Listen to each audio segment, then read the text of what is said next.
குமரகுருபரர் பற்றிய குறிப்புகள் பார்க்கலாம். இவங்க காலம் 17ஆம் நூற்றாண்டு. பெற்றோர் சண்முக சிகாமணி கவிராயர், சிவகாம சுந்தரி. ஊர் பார்த்தோம்னா திருவைகுண்டம், தூத்துக்குடி. ஓகேங்களா. இவங்க காசியில் முக்தி அடைஞ்சிருப்பாங்க. 5 வயசு வரைக்கும் பேசாமல் இருந்து திருச்செந்தூர் முருகன் அருளால் பேசும் திறன் பெற்றவர்.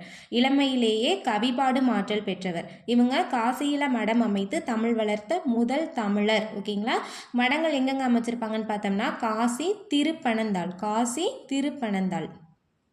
அதுக்கப்புறம் சிற்றிலக்கிய வேந்தர் அப்படின்னு சொல்லப்படுறவங்க குமரகுருபரர். தமிழையும் தெய்வத்தையும் தன் 2 கண்களாக போற்றிய துறவி குமரகுருபரர். ஓகேங்களா. இவங்க இயற்றிய நூல்கள் பார்த்தோம்னா கந்தர் கலிவெண்பா, மீனாட்சி அம்மை பிள்ளை தமிழ், மதுரை கலம்பகம், சகலகலா வள்ளி மாலை, நீதி நெறி விளக்கம், திருவாரூர் மும்மணி கோவை முதலியன இவர் இயற்றிய நூல்கள்னு கொடுத்துருக்காங்க இல்லைங்களா. திருவாரூர் நான்மணி மாலை அப்படிங்கிற நூலையும் இயற்றியிருப்பாங்க. அந்த திருவாரூர் நான்மணி மாலைங்கிறது வந்தி என்ற வயதான பெண்மணிக்காக சிவன் பிட்டுக்கு மண் சுமந்து பாண்டியனிடம் அடிபட்டார் அப்படிங்கிறதுக்காக வருந்தி பாடப்பட்டிருக்கும். ஓகேங்களா. நமக்கு இங்கே பாடமாக கொடுத்துருக்கிறது முத்துக்குமாரசாமி பிள்ளை தமிழ். இந்த பாட்டுடை தலைவர் யாருன்னு பார்த்தோம்னா புள்ளிருக்கு வேலூர் முருகன். ஓகேங்களா. வைத்தீஸ்வரர் முருகன் கோவிலில் இருக்கிற முருகன் தான் இந்த பாடலோட பாட்டுடை தலைவன். பிள்ளை தமிழ் இலக்கியத்திலேயே சிறந்த நூல் எதுன்னு பார்த்தோம்னா மீனாட்சி அம்மை பிள்ளை தமிழ். பிள்ளைத்தமிழ் அப்படின்னா என்ன? 96 வகை சிற்றிலக்கியங்களுள் ஒன்று தான் பிள்ளைத்தமிழ். இந்த பிள்ளைத்தமிழில் இறைவன், தலைவர், அரசன் இவங்க தான் பாட்டுடை தலைவனாக இருப்பாங்க. ஓகேங்களா. இறைவனையோ தலைவரையோ அரசனையோ பாட்டுடை தலைவராக கொண்டு அவங்கள குழந்தையாக கருதி பாடுறது தான் பிள்ளைத்தமிழ். ஓகேங்களா. பாட்டுடை தலைவரோட செயற்கரிய செயல்களை எடுத்து என்பது பிள்ளைத்தமிழ். அவங்களோட செயற்கரிய செயல்களை எடுத்து சொல்லும். ஓகேங்களா.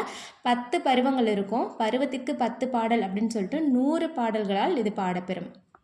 இதில் 2 பிரிவாக பிரிக்கிறாங்க. ஆண்பால் பிள்ளை தமிழ், பெண்பால் பிள்ளை தமிழ். ஆண்பால் பிள்ளை தமிழுக்கும் பெண்பால் பிள்ளை தமிழுக்கும் மொத்தம் 10 பருவங்கள். அதில் ஃபஸ்ட்டு 7 சேமாக இருக்கும்.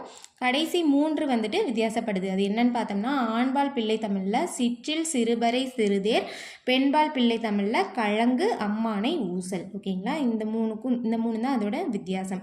இங்கே நமக்கு கொடுத்துருக்கிறது செங்கீரை பருவம் அப்படிங்கிறது பாடல் கொடுத்துருக்காங்க. செங்கீரை பருவம் அப்படின்னா என்னென்னா அந்த செங்கீரை கொடி காற்றில் ஆடுறது மாதிரி குழந்தையோட தலை என்ன பண்ணும், 5-6 மாதத்தில் நல்லா ஸ்ட்ராங்காக நிற்காமல் லைட்டாக அசையும். அப்படி அசைகிறது தான் செங்கீரை பருவம் அப்படின்னு சொல்கிறாங்க.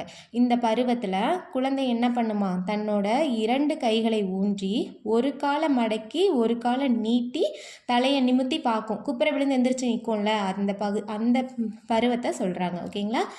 தேங்க்யூ.